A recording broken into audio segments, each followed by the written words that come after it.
Assalamualaikum warahmatullahi wabarakatuh.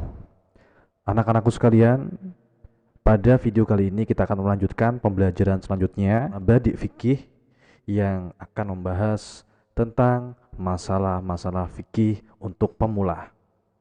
Baiklah, untuk materi kali ini kita telah masuk pada bab rukun-rukun sholat. Mari kita mulai pembahasannya. Bismillahirrahmanirrahim. Kam arkanus sholah. Ada berapa rukun-rukun sholat? Jawabannya, arkanus sholati arba'ata asyar. Rukun-rukun sholat ada 14.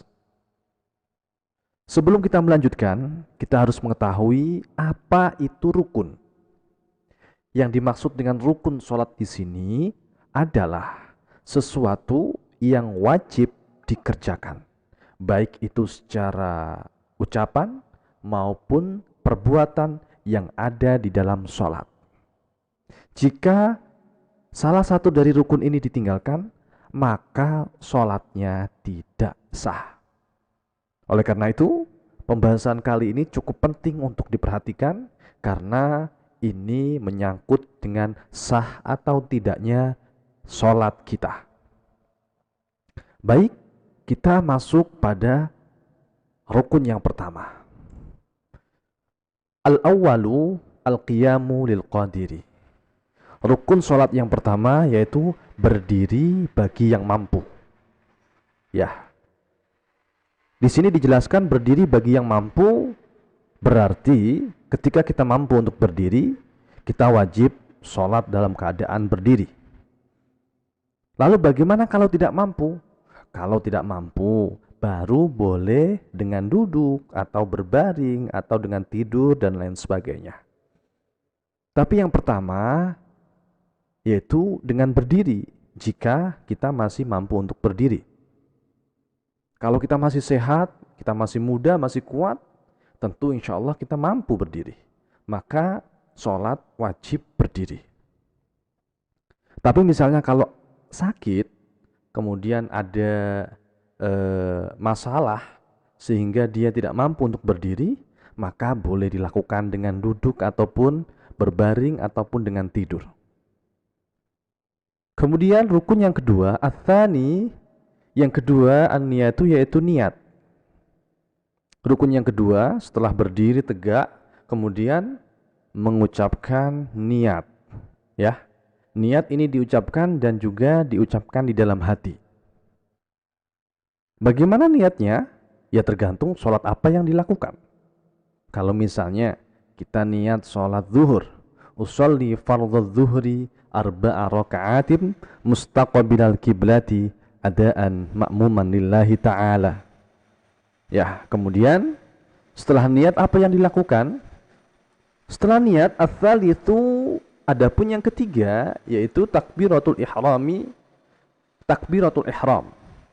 Ya, setelah niat kemudian apa yang kita lakukan adalah takbiratul ihram, yaitu mengangkat kedua tangan sambil menghadap kiblat tentunya, karena dari awal kita sudah menghadap kiblat.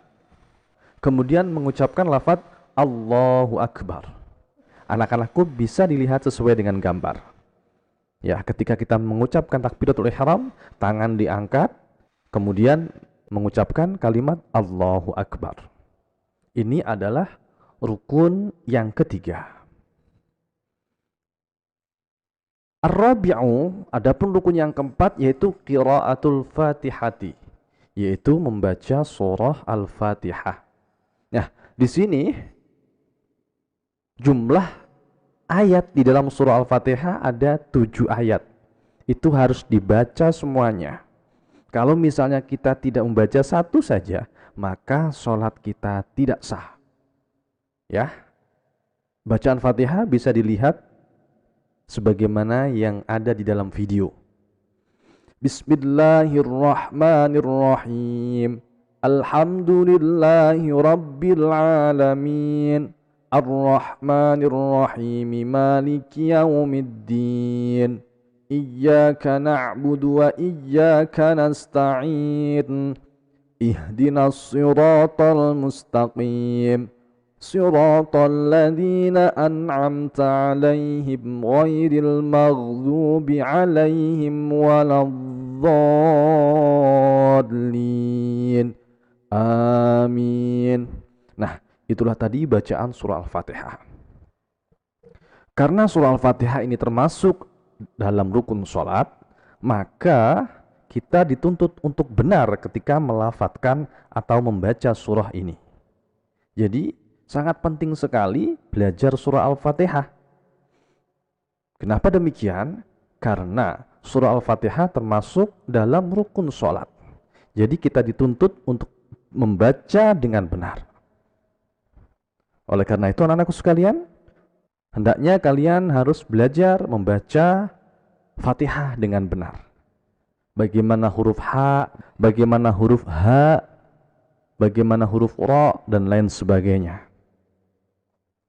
Nah, di dalam surah Al-Fatihah ini ada 7 ayat ya, perlu diingat, dan semuanya harus dibaca ketika kita dalam sholat. Ini termasuk dalam rukun sholat.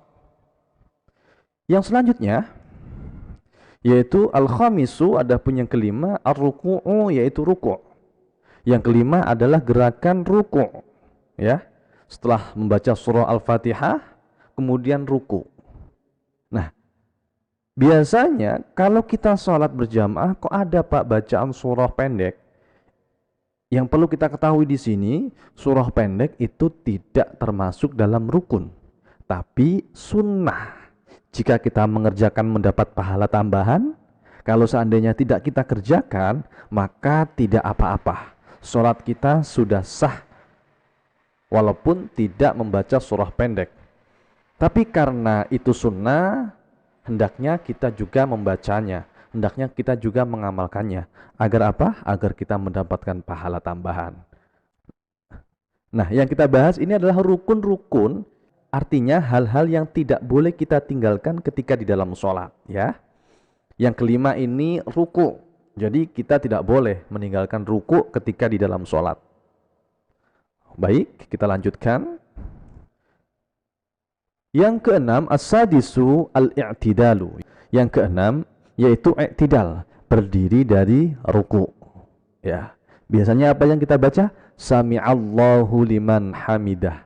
Rabbana lakal hamdu mil'us samawati wa mil'ul ardi wa mil'u ma syi'ta min syai'im ba'du. Itulah yang kita baca ketika i'tidal. Membaca doanya itu sunnah, namun gerakan i'tidal inilah yang wajib dilakukan. Baik, selanjutnya yaitu as-sabi'u, adapun yang ketujuh yaitu as-sujudu, sujud. Rukun yang ketujuh adalah sujud. Setelah kita i'tidal, berdiri dari ruku, kemudian kita menuju tempat sujud untuk melakukan sujud. Nah, sujud ini juga termasuk dari rukun sholat. Gerakannya yang termasuk dalam rukun sholat. Adapun doanya itu sunnah. Biasanya ketika sujud yang kita baca apa? Subhan rabbiyal a'la wa bihamdi. Subhan rabbiyal a'la wa bihamdi. Subhan rabbiyal a'la wa bihamdi. Disunahkan dibaca sebanyak 3 kali. Baik, yang selanjutnya adalah ats-tsaminu, adapun yang ke-8 yaitu al-julusu bainas sajdataini, yaitu duduk di antara 2 sujud. Rukun yang ke-8 adalah duduk di antara 2 sujud.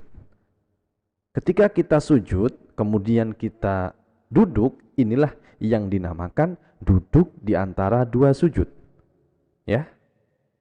Setelah duduk ini kan kita ada sujud lagi. Nah, itulah kenapa ini dinamakan duduk di antara 2 sujud. Biasanya yang kita baca apa? Rabbighfirli warhamni wajburni warfa'ni warzuqni wahdini wa'afini wa'fu anni. Nah, itulah tadi ke-8 rukun yang telah kita bahas. Ya. Baik anak-anakku sekalian, sementara ini kita cukupkan untuk membahas 8 rukun terlebih dahulu. Insya Allah rukun yang selanjutnya kita bahas pada pertemuan selanjutnya. Kita pahami dulu, kemudian kalau kita sudah memahaminya, kemudian insya Allah video Pada pembahasan selanjutnya kita lanjutkan untuk membahas rukun-rukun yang lain yang jumlahnya sampai dengan 14. Kali ini kita sudah membahas sebanyak 8 rukun, berarti masih ada 6 rukun lagi yang akan kita bahas pada pertemuan selanjutnya. Demikian anak-anakku yang hebat yang bisa disampaikan. Kurang lebihnya mohon maaf. Assalamualaikum warahmatullahi wabarakatuh.